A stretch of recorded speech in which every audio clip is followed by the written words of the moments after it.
ভগবানের রমণী বলে যে যার কথা তোমরা শ্রবণ করবে যাও আগে তাকে তোমরা দর্শন করে এসো, কারণ দর্শন না করলে কিন্তু বুঝতে পারবে না যে সেটি কার কথা। তাকে দর্শন করবো ঋষি, যাও বৃন্দাবনে তোমরা রাধা রানীকে দর্শন করে এসো।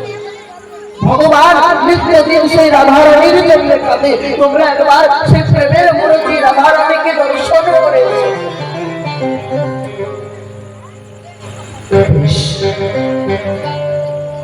সকলের মনে কিন্তু চিন্তা হয়েছে মা তৎক্ষণাৎ রুক্মিণী মা আমার গৃহের ভিতরে গিয়ে এক গ্লাস গরম দুধ নিয়ে এসেছে। কি নিয়ে এসেছে মা? এক গ্লাস গরম দুধ। আর ভগবান শ্রীকৃষ্ণকে কিন্তু বলেননি যে আমরা যাচ্ছি বৃন্দাবনে রাধা রানীকে দর্শন করতে। ভগবান শ্রীকৃষ্ণকে এক গ্লাস দুধটি দিয়েছে, সেবা করো প্রভু। ভাবছে ভগবানকে তো খাওয়া হবে না, কারণ বৃন্দাবন অনেক দূর, যতটুকু আছে একটু ভগবানকে সেবা দিয়ে যায়। তো এক গ্লাস গরম দুধ দিয়েছে ভগবান, এক গ্লাস গরম দুধ দিয়েছে। ভগবান হাত দিয়ে দেখছে না দুধের গ্লাসটি কিন্তু গরম। ভগবান মনে মনে চিন্তা করছে কোথায় সেই প্রেম। আমার মা যশোদা যদি আমাকে একটু নবনীতিও দিত না, সেই নবনীতিও জানবেন চোখের পাতায় ফেলে দেখত।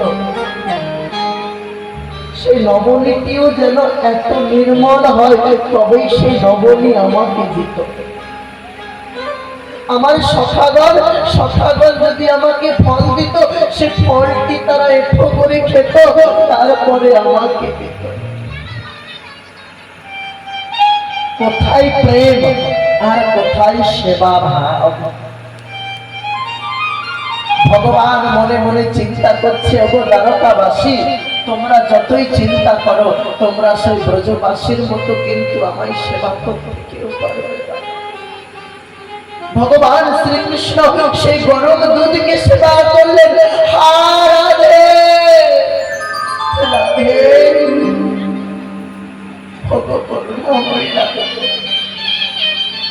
এরা তো জানে না রাধে তুমি আমার হৃদয়ে সর্বত্র বিরাজমান। এরা জানে না যে এই দুধের আঘাত গিয়ে আমার হৃদয়ে লাগবে, আর আমার হৃদয়ে লাগবে আমার রাধা রানীর লাগবে। এই দ্বারকাবাসী কিন্তু জানে না। যখনই হা রাধে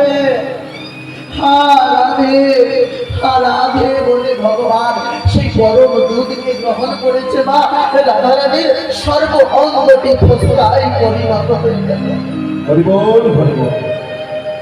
রাধা রানী ছিলেন সেই বৃন্দাবনে নিকুঞ্জ মন্দির। ললিতা, ললিতা রে দেখ, ললিতা দেখ,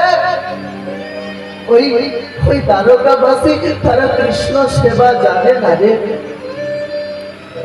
সকল সখীগণ রাধা রানীর হস্তপদ দেখছে, মা এইভাবে দেখছে রাধা রানীর সর্ব অঙ্গে ফোসকা পড়ে গেছে।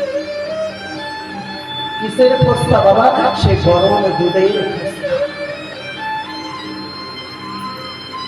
রাধা রানী ভেবে দেখেছিস ললিতা, ভেবে দেখেছিস ললিতা, যার জন্য সমগ্র নিশি ধরে আমরা কুঞ্জ সাজিয়ে মালা গেঁথে বসে থাকতাম রে ললিতা, সে আজ কোন বন্ধনে গিয়ে আবদ্ধ হয়ে গেছে জানিস ললিতা? সে পাখি যদি খাঁচা ছেড়ে বেরোতে চায় ললিতা, সে পাখিকে কিন্তু তারা আটকে রেখেছে ললিতা। আমার কৃষ্ণ রূপী পাখিকে সেই দ্বারকাবাসী আটকে রেখেছে, তারা আসতে দেয় না রে ললিতা।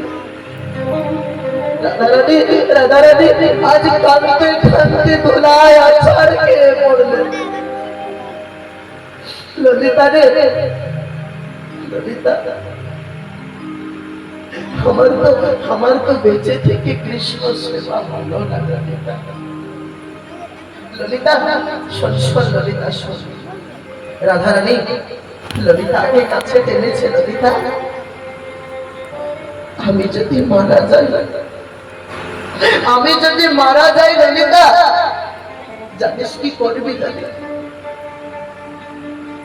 এই আমার পোড়া দেহ না, আগুনে পোড়াস না ললিতা। আমার এই পোড়া দেহ তোরা আগুনে পোড়াস না ললিতা। কারণ যে দেহ কৃষ্ণ বিরহের অনলে পুড়ে আছে ললিতা, সেই দেহ আর তুই কোন আগুনে পোড়াবি ললিতা? কি করবো সখী? তবে আমরা তোকে যমুনার জলে ভাসিয়ে দেব। ভাসাস না রে, যমুনার জলে ভাসাস না। কারণ যে দেহ কৃষ্ণ বিরহের নীরে নিত্য ভেসে আছে, সে আর কোন যমুনার জলে ভাসিয়ে দিবি সখী? এক কাজ করিস, এই মরা দেহকে আমার সেই তমালের ডালের সঙ্গে বেঁধে দিস ললিতা। এই মরা দেহ আমার তমালের ডালের সঙ্গে বেঁধে দিস। আর ভুজ বেষ্টিও মোরে সেই মাধবী লতার ডোরে। আমার এই ভুজগুলো দেখছিস তো, হাতগুলো, এই হাতগুলো মাধবী লতার লত দ্বারা বেঁধে দিস। কারণ এই দেহ একদিন পচে গেলে কিন্তু পড়ে যাবে ললিতা। এই ললিতা, এই দেহ কিন্তু পচে গেলে তমালের ডাল থেকে পড়ে যাবে ললিতা। এক কাজ করিস, তোরা নিত্যদিন যখন যমুনায় আসবি না, আমাকে যেন কেউ ভুলে যাস না ললিতা।